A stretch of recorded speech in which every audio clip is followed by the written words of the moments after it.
formalities out of the way here. Darren and Suzanne, I don't know why I didn't see you before, or maybe I was up talking to people or whatever, but love you guys. It's so great to see you. Didn't know if I was going to ever see you on this side or we were going to meet up on the other side, but it's a blessing to get to see you. So thank you. I want to thank the song leader. What wonderful songs. That last one, if you're a bass, you love that. Going afar. I love that song. So that was outstanding. And David, thank you for giving up your pulpit. I know that's a tough job to do. I hope they gave you a little extra money to say, here, if you'll do this for us, we can get this guy in and out. But no, thank you so much. In India, I would have, and I ought to bring those. Marlis, I've talked about this. Marlis in the yellow back there is our secretary, treasurer, and accountant and all that. But they like to honor people in India, and they have these shawls that they put over your back, and we, give you that and all that. So I ought to bring some and show them how they honor their ministers. Their ministers are America, not you all, of course, but other churches could probably learn how to honor their ministers and their elders and their deacons and people that serve. I think that's an important thing, and India does it well. And I will tell you one more thing before we get started that India does well. Their communion, the church I go to, it's pureed real grapes. Yeah, none of this fake juice stuff. And then I grew up, I had real communion bread.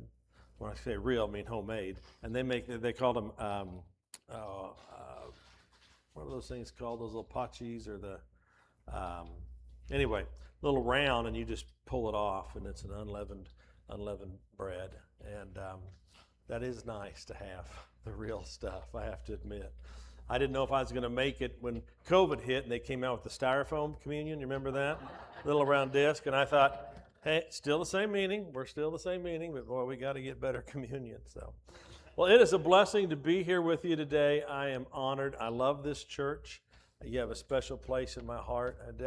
Darren and Suzanne, they were always so kind and generous. I had many meals at their house and went out with Russ and Fran and all of you and Chuck and Diane. You guys have been a blessing. And so I just want to say thank you from all of the people we represent in the 1040 window that you all serve and give to. Thank you, thank you, thank you. If they could be here, they would. And you've made a big impact in their life. I know this after this worship is over and we all go eat and come back to service tonight, you may remember a little bit, you may not, but as the week goes, but please remember, there are people that are, what we take for granted in America, they're praying for over there. They're praying for things. We have a person with kidney problems in America. We have dialysis. We have all these things and whatever. The person in there in India, the poor people, they have a kidney problem. They're going to die. It's amazing. It's night and day, I think you even heard some of the stories, and you never know what's true now, out there. But I do believe that a lot of the countries that came to the United States for the World Cup, they realized, wow, that America has it going. We have our own problems, I understand, but we are still a safe country, a God-fearing country to the most part. We are open to worship, and we have freedoms. Whenever I'm flying back to America and I hit American airspace, I just feel like I'm safe. I can get off the plane. I can sing, "Oh, how great thou art," as I'm walking. I can talk about Jesus. I'm back to freedom. My head's not on a swivel looking for, okay, is someone following me? Am I, someone looking to, pick me up on something or whatever. So, but just want to say thank you. I'm going to get us as 11:30 the time we get out. Yeah, okay. So I'll go to 12:30. I'm on Central Time, so we got an extra hour. No, just kidding. I'll get us out of here, folks. The 1040 windows, you may remember. It's this little window right there. 2/3. Anyone remember what that is? Huh? 2/3 of the population. You're always the smart one right there, man. It's 2/3 of the world's population. That is 5 billion people that live in that window. 85% of The poorest people in the world live in that window. 90% unevangelized. And the 10% is a shocker. And 10% of all missionaries, denominations, all of that, only 10% of our global missionaries go to that area. And that's why the opportunity is so great. The fields are white, they're ripe for harvest, they're ready to go. It's just get them the message and get them involved. And so that is our 1040 window. You know the parable of the sower. This is our mission statement, kind of combined with Paul's talk in Romans. But our ambition is to spread the gospel to those who have never been told and those who do not understand by sowing the seed through a multifaceted for God to give the growth. I talked about it this morning in the lesson. We were, we give a word. We encourage someone. We motivate. Who knows where that's going to go? Someone else is going to come along and maybe do some watering, But ultimately, we know who gives the increase. God. God gives the increase. That's what we do. And so don't ever underestimate your power or your ability or your influence to share the gospel, even with the word. I've started telling people now, God bless. I'll list, hey guys, God bless you. As I am in airports a lot, hotels, I'll compliment, hey, God bless you, man. And if they say, oh, thank you, you bet, the Lord loves you. Just something to get them thinking and let someone else come along. I don't have enough time to, do a whole Bible study with them right there when I'm checking in. The other guests might get upset if I did that. But, just something to get them going. These are the areas that we work in. And I tell you what, it is great to be getting old because you got to move your head like this. But I think you can read the different areas we work in. Preacher support. Oh, look at that. Building churches, widows, disaster relief, poor and needy orphans, private Christian schools.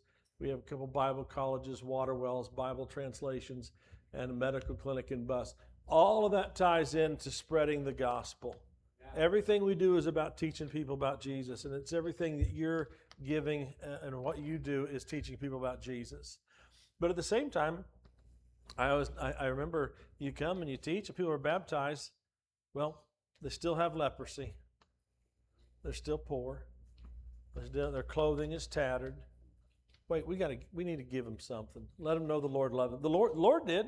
The Lord healed them. I mean, that was the greatest gift they got, So we provide some food, or we provide rice, or we provide vegetables, or clothing, or whatever we can do. And so it all ties together. Our Bible translation, there's like 1,700 languages that don't have the Bible. Not one. Since the beginning of time, they've never had the Bible in their language. And if you think, oh, well, they know another language, they can read it. Have you ever gotten those texts and that's from a foreign person because they don't know English? And you read it and go, oh yeah, that's what they're saying. I figured it out. I get a lot of them because all my brothers and sisters in Christ like to text me or send me messages, and sometimes I'll say, no, Morris, what are they really asking here? I'm trying to figure this out, But I'd hate to read a Bible that way. If that's what if that's how I had to read my Bible because I didn't know a language that well and it was choppy and what this mean and what that mean, and so here's one of the things that what I'm getting ready to show you is everything you are participating in, where your dollars go. I think I've mentioned this before, but all the funds that come in to Send the Light, they go to the work, they go to the mission. Because Marlis and I like working 2 or 3 jobs. That's really fun for us. We have day jobs we do, and what I'm trying to say is we have day jobs we do, and then we spend our free time this. This is our love. This is our passion. And we want these funds to go to these people because if you ever get the chance to go to a country like this, and it's hard to come back because you realize, do you know how many cereals we have in our grocery stores? The aisle of cereal. That is unbelievable. Okay? They don't have that in India. Or they don't have that in Ghana. They don't have that in Middle East. It's just not there. I mean, we have so many choices. It's overwhelming. And so here's up north. They get cooler temperatures up north. And so here's some blankets that we gave out for them. Now you got to remember they're sleeping on the floor. We're going to see some thatch roofs here, little houses later on, but they're on the ground. The ground gets cold, I mean, in the evenings, and they need blankets. And so we were able to get them some blankets, and we handed them out and provided them for people. And it's all because of your generosity that someone got to warm up in a blanket.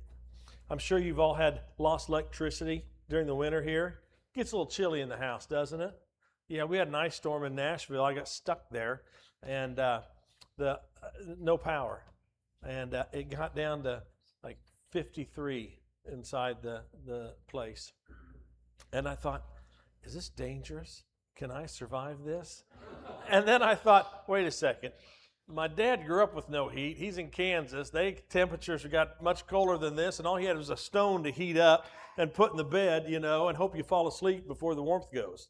So I realized how spoiled I am. Well, these people, you all provided them blankets. It's a gift.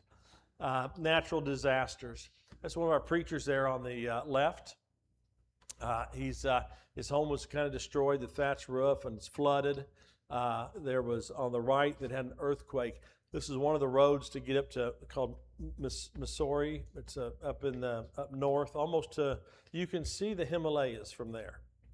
And so they had like 3,000 people trapped because this road was knocked out, and very challenging. And the floods that came on the lower ones. You had the poor people, and they build in where they can ever find free places, and usually dry riverbeds are the free places to build. And of course, all their stuff got wiped out, washed away, thousands dead. And you got the lady up here, she's figured a way out to get from roof to roof, kind of be able to get out. And the woman on the right, that's just not water. See, in India, in the big cities, you have a sewer system. But in the smaller system, you have what's called an open sewer. And it's a trough that runs in front of your house. It's a cement, about that deep, about that wide. And so when it floods, all that sewer water is all mixed together, what she's walking in. And so we try to help. Some of our ministers are trying to educate them, their people, on, hey, when this happens, here's hygiene, here's what you do, And then we bring in the disaster relief. We bring in bottles of water, out as many as we can. We get them food and all those things. The other piece here is this, we do water wells.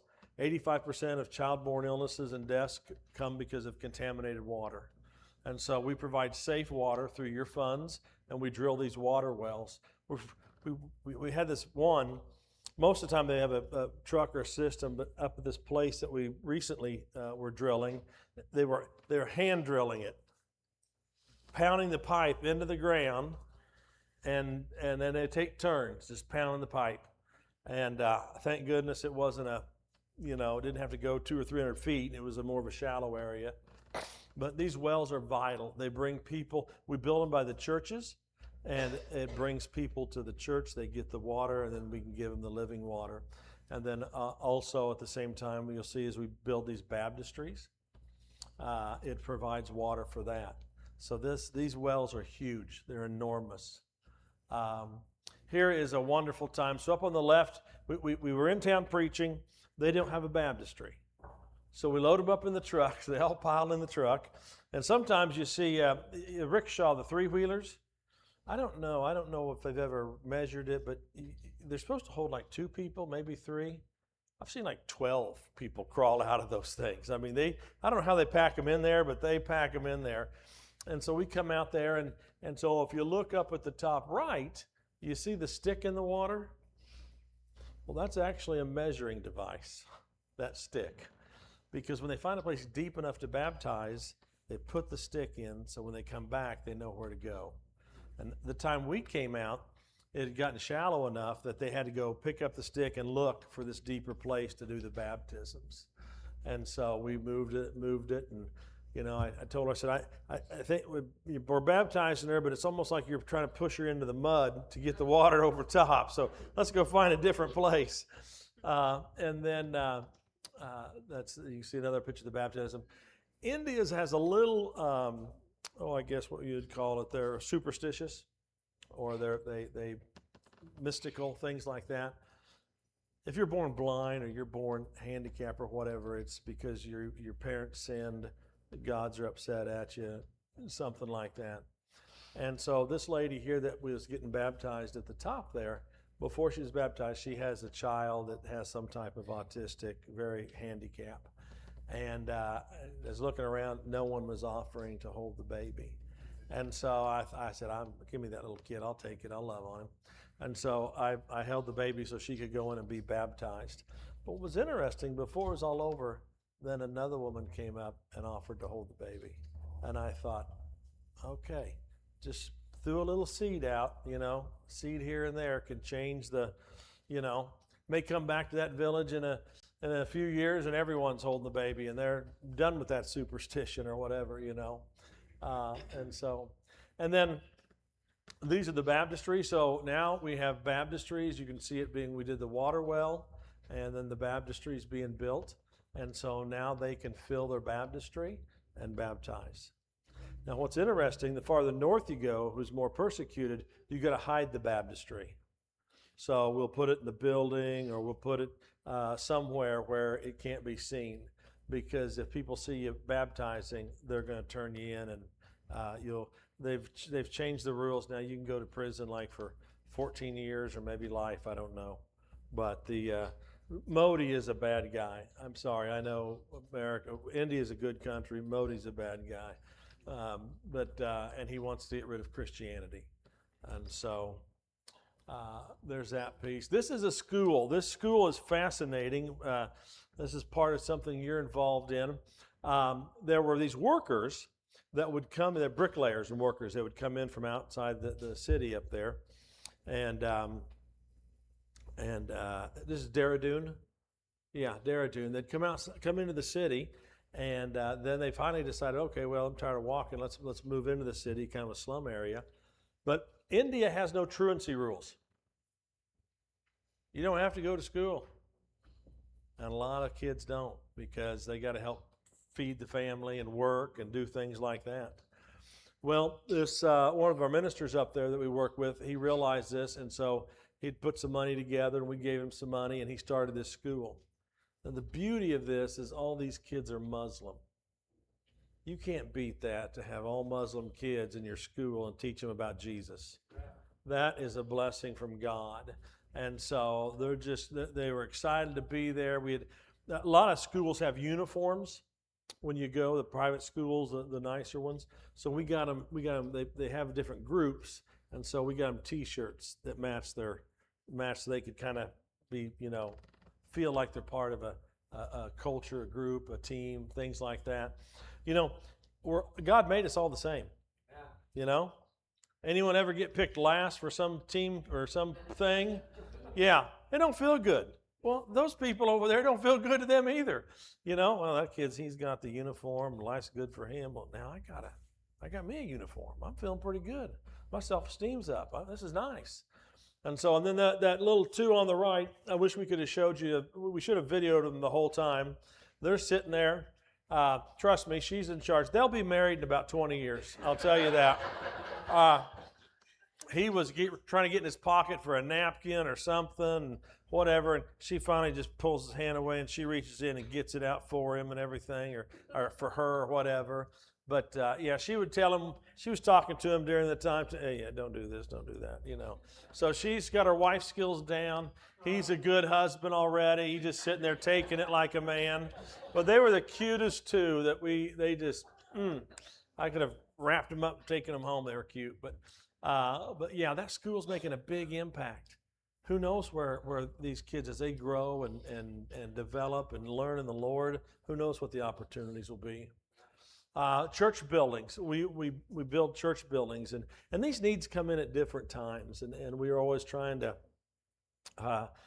find out and measure them and find out which ones are vital or important, and we sift through them and discover. But this church on the left, it had walls and a thatch roof, and they've kind of outgrown it. They, of course, like I said, they all want to feel good, so they decorate the roof. They got us some, remember that old tinsel we used to put on trees, at Christmas time? I think that's tinsel up there or something. But so if you go down to lower right, you can see that old building, but then the new one they're building is right up the steps there to the left of it. And then the top picture is the picture of the new building. And they got it loaded out with people wanting to hear the word and the gospel. And the Lord always provides because, one of our tables there wasn't level, but just the right size rock showed up and we were able to level it out. So I thought that was interesting. I said, well, we use cardboard and all that, but the rock is a much better deal. This is a thing Marlis goes over every year and works with our women. And this is a Bible study and prayer group. One of our minister's wife, the lower right hand down there, Dorothy, she leads that. And they come together during devotion time. So the Bible College will have a Friday morning fast and prayer time. So every Friday morning they pray and fast till noon. And then Dorothy's takes the women and down, they do the same, and they have their study and reading and singing. And so that was good. And Marla shared some of her stories with them. And then this is we've had sewing centers. That is a big thing because it teaches them a trade that they can make a living. So especially widows, okay. Women in India, unless you're in the city and more modern culture, women take care of the home. That's their job. They cook and everything and clean and do all of that. And it's interesting. They some of them have refrigerators, but most of the time the whole day is spent cooking and doing that. So let me tell you, this works. The woman gets up and she probably got some eggs and the night before. And she'd had maybe some flour and whatever. Chapati, that's the word I was looking for. She makes her chapatis, and they have some little breakfast with this little bread and maybe an egg or something like that, and a called chutney. You can get mint chutney, coconut chutney, tomato chutney, but it's a kind of a spice, like a dipping sauce. And then after that's over, she'll wash the dishes, and then she'll walk to the village or to the little store and buy more vegetables. Probably not getting any protein such as chicken or mutton or anything like that. So she gets the vegetables and some rice, maybe she already has it, comes back, prepares lunch and dinner and all those things. So you know why we always said, our grandmothers or mothers, they spent the whole day in the kitchen? Because I found out it takes a lot of work to cook. They didn't just slip it in the microwave, hit the button, They didn't do that. They had to cut the vegetables up. Then they had to saute them, and then they had to make a sauce, and then they had to do this and that and everything else. And if you're fortunate enough, like I was, to have a grandmother, we had dessert with every meal. So my mother had dessert at every meal with her too. So that's probably why I'm diabetic now. But it's okay, Mom. It's no. But these sewing machines, we build these sewing centers and we support them. And you can see some of the materials they've made. They've sewn. They're beautiful, beautiful. But in southern India, they have the old pedal sewing machine. It sits on a platform and you pedal it. But when you go northern and you go to Bangladesh, Nepal, Pakistan, these sewing machines come on a little box and they got a handle. And so you're feeding it, you're running the material and running the needle up and down by the handle. So they're just more common up there. I think it's maybe cost or whatever. I don't know, but that's how they work. So we train these ladies, and then they have a skill now they can use and make a living, and they get to be independent. Some of the others we give them goats. They can milk the goat, sell the milk, have a little for themselves, and so it's a lot of work. This is a group. We work with another group that gets women out of sex trafficking and slavery, okay? And our job is we cover and take care of it's a private, undisclosed location. We've been there, I can't tell you how to get there. And only Marlis could go in, and they bring these women and they counsel them, they get them off the drugs, they get them therapy, and help try to reinsert them into a normal life, knowing that Jesus loves them and cares for them, and getting them back to some type of normalcy. And so that's one of the girls there on the top left. She wanted to help with the school, and so she's doing that. Then the other two on the right there, girls that are getting, rehabilitated. And then Marlis is in the house there. You can see her smiling. And that's Alice, one of our ministers' wives that's part of it. And so this is a big thing, folks. I know we think it's doesn't happen, but sex trafficking, sex slavery, I've never taken one of my daughters over there now studying, but she's 25. But when the kids were younger, I took my son, but I would not take my two little girls because I was not going to take the risk of something happening. You know how kids are; they like to wander off, and that can be you lose your child in a heartbeat. And so yeah, that's a big piece of just seeing their lives changed, of going from hopeless, despair, drugged, beaten, mistreated, to having hope, having rehabilitation, being able to get a job, to being their own person and in charge of their own life. That's an amazing change that we don't realize. And and then that hope piece goes all over those countries. When they're born in a village, they ain't going anywhere. They're not sitting there going, hey, you can be the prime minister, you can be the president, you can be, you know what I mean?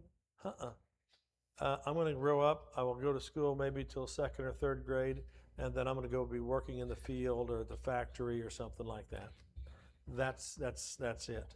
And so giving people hope is a huge thing. We have our Bible college. You can see our graduation there, and that's an exciting time. When the graduates, they move up to the next level. So we celebrate over there. It's a 3-year program, but we celebrate each year that they move up to that next level, and then final graduation. They get their graduation certificate and everything. And so that's an exciting piece for them. And then that top group up there, does this have a laser? Oh yeah. This top group up here, these are all the ministers we work with, and they come in once a month, and they feed each other from the Word. They discipleship each other. They share stories. They pray with each other, and they're building strength. It's lonely. Dave, you think it's lonely here being a preacher? That is a real lonely job. All preaching jobs are lonely, by the way. I can tell you that. It's a challenge. You have lots of stuff on your heart, people that you're trying to help, and all those things you carry. It's like Moses carrying the burden, But they don't have another congregation or whatever or this, but we're setting up these discipleship opportunities for preachers to come together and help each other and support each other. And so that is huge. And then this is a great baptism. That's what we're about, is saving souls. We want to baptize people. We want people to come to Christ and those pieces. And I may get this wrong, but I don't think I am. So the girl on the left lower, where she's holding her nose, and the guy baptizing her, she is his sister and was still Hindu. And she finally decided to be a Christian. And that's her brother baptizing her. And that's pretty special. And then the Green Baptistry is one that's inside a church because it's a little more persecuted. Now this gal coming out of the water like a new creature with a big smile on her face, she's amazing. Wonderful lady, loves the Lord. And then this little insert of her walking. And Marlis thought she was going to get her shoes, but didn't know where she was going. And so Marlis wanted to give her some money. And so we gave her 500 rupees, which is like $5. And she said, oh, thank you so much. Now I can buy some shoes. She had no shoes. And so for her, it's a pretty good day. I got saved and I got some shoes. It's the little things that matter. And so, and once again, this is this shot here. You can look past those two little cuties. You can look past them. That's someone's home there. And they got fortunate enough. They found some tarps, probably stole it from a construction site. But they got the tarps, and then the sides are open to let the breeze through.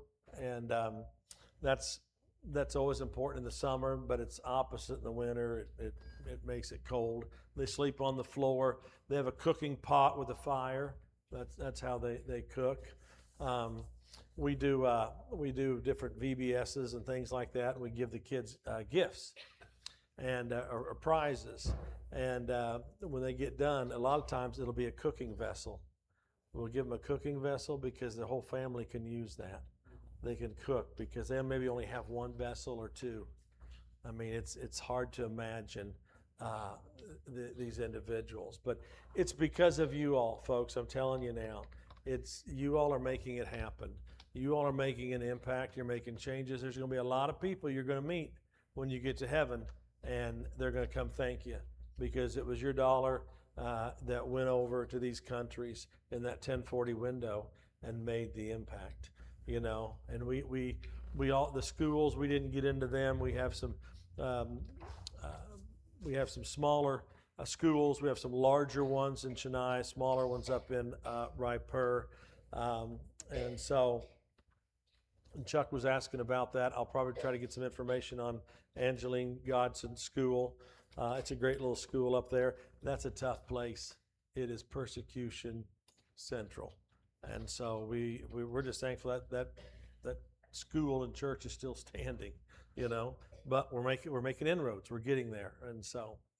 But there's a QR code. If you said, hey, you know what, I want to throw in some more money. I want to see what we can do. Marlis has some brochures.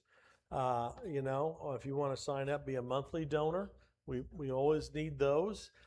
Trust me, I was telling this morning, it's not like Moses. We're not stopping giving because there's still more to do, you know. And we just appreciate you all and love you and so thankful. And as we do with any worship service, this was kind of a testimony service, a witness service. We don't use that much in the Church of Christ, but that's what it is. It's a witness. I'm witnessing to you of the great work that you all are doing, that God's doing through you. And but if there's any out there, I know the 2 were just baptized today. That is a fantastic, or this week is fantastic. If there's others that aren't baptized, and now's the time to come. You can't wait because you don't know if there's tomorrow. I mean, I've seen too many accidents, too many things happen.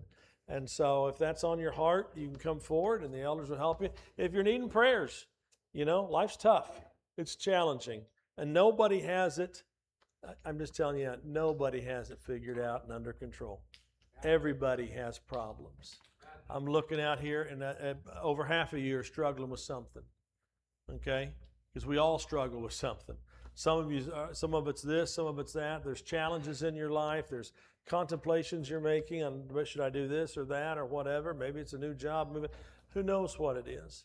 But we have to be better at praying for each other and sharing. And also as Christians, when someone shares, we got to learn to keep it a secret.